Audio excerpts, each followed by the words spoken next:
13,000 की सैलरी और सड़कों पर आग, आखिर मजदूरों का गुस्सा क्यों फटा? 3 दिन शांत प्रदर्शन और चौथे दिन हिंसा, आखिर क्या टूटा अंदर? क्या 13,000 रुपए में जिंदगी चल सकती है? नोएडा में इसी सवाल ने बवाल कर दिया।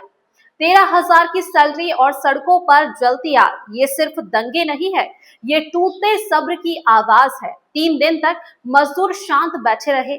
मांग क्या थी? बस इतना, थोड़ा बेहतर वेतन, ठीक काम के घंटे और जीने लायक सुविधाएं। क्या ये मांग ज्यादा थी? लेकिन जब आवाज नहीं सुनी गई तो यहीं पर सब बदल गया। पेट की आग अब सड़कों पर दिखने लगी। पत्थर चले, गाड़ियां तोड़ी गई और आग फैल गई। एक शांत प्रदर्शन अब हिंसा में बदल चुका है। क्यों ये गुस्सा अचानक था या लंबे समय से जमा हो रहा था? हालात बिगड़ते देख पुलिस ने लाठीचार्ज किया, आंसू गैस भीड़ को रोकने के लिए, और यहीं पर तस्वीर और भारी हो गई। सरकार सख्त है। योगी आदित्यनाथ ने साफ कहा, अराजकता बर्दाश्त नहीं होगी। लेकिन सवाल अभी भी खड़े हैं। क्या 13,000 रुपए में एक परिवार चल सकता है? क्या 3 दिन की चुप्पी इस आग की वजह बनी? और क्या भूख का जवाब सिर्फ लाठी और आंसू गैस है? नोएडा आज 2 हिस्सों में बटा दिख रहा है। एक तरफ सिस्टम की सख्ती, दूसरी तरफ मजदूरों का दर्द। और सच तो यह है कि जब बातचीत रुक जाती है तब आवाजें अक्सर हिंसा बन जाती है। तो सोचिए, अगर वक्त रहते कोई सुन लेता तो क्या ये आग आज भी जल रही होती?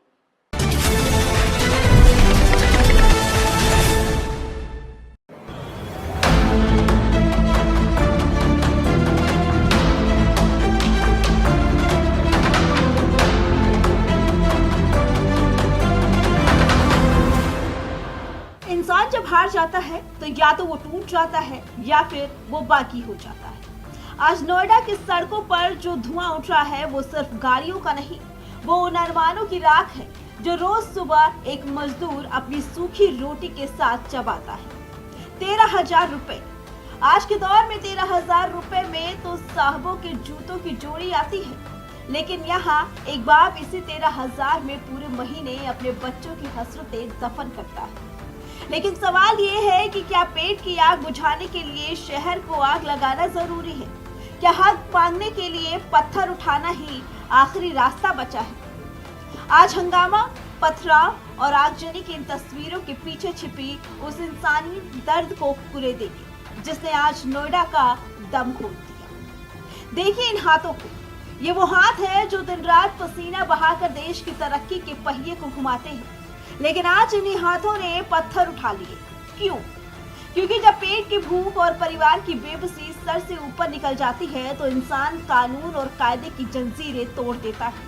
नोएडा के फेज 2 की ये तस्वीरें गवाह हैं कि जब संवाद के दरवाजे बंद होते हैं तो हिंसा की खिड़कियां खुल जाती हैं। महंगाई के इस दौर में 13,000 की सैलरी एक मजाक नहीं तो और क्या है। मजदूर मांग रहे थे 21,000, मांग रहे थे ओवर टाइम का हक, मांग रहे थे अपना सम्मान। पिछले 3 दिनों से ये चीखें शांत थी, बेबस थी, हाथ जोड़ रही थी। लेकिन आज सुबह जैसे ही सब्र का बांध टूटा, नोएडा जल उठा। कुलेसरा के सेक्टर 60 तक ऐसा तांडव मचा कि ट्रैफिक की धड़कनें रुक गई और पुलिस के पसीने छूट गए। 3 दिन तक शांति प्रदर्शन कर कोई सुनने नहीं आया। जब बातचीत फेल हुई तो सड़कों पर फैला आक्रोश। सड़क पर लेटे ये कर्मचारी, गाड़ियों में तोड़फोड़ और फिर वो मंजर जिसने दिल दहला दिया। धू धू कर जलती गाड़ियां, प्रशासन ने आंसू गैस के गोले छोड़े, लाठियां भाजी, लेकिन क्या लाठियों से भूख मिटती है? क्या आंसू गैस से वो दर्द कम होता है जो कम वेतन की मार से रोज इन मजदूरों के सीने में उठता है? लखनऊ में मुख्यमंत्री योगी आदित्यनाथ के माथे पर बल पड़ चुके हैं। साफ संदेश, अराजकता बर्दाश्त नहीं होगी। डीएम साहब अब फैक्ट्रियों के चक्कर काट रहे हैं, अपीलें हो रही हैं, समझौते की फाइलें खुल रही हैं, लेकिन सवाल वही खड़ा है, क्या सिस्टम हमेशा लाशें गिरने या आग लगने का इंतजार करता है? आज की आग बुझ जाएगी, कल गाड़ियां फिर से दौड़ेंगी, लेकिन उन मजदूरों के दिलों में लगी आग का क्या? अगर आज सही वेतन और सम्मान की मांग को मान लिया जाता तो शायद नोएडा की सड़कें आज सुलगती नहीं। हक की लड़ाई सड़कों पर नहीं, मेज पर सुलझनी चाहिए ताकि फिर से किसी गरीब को पत्थर ना उठाना पड़े।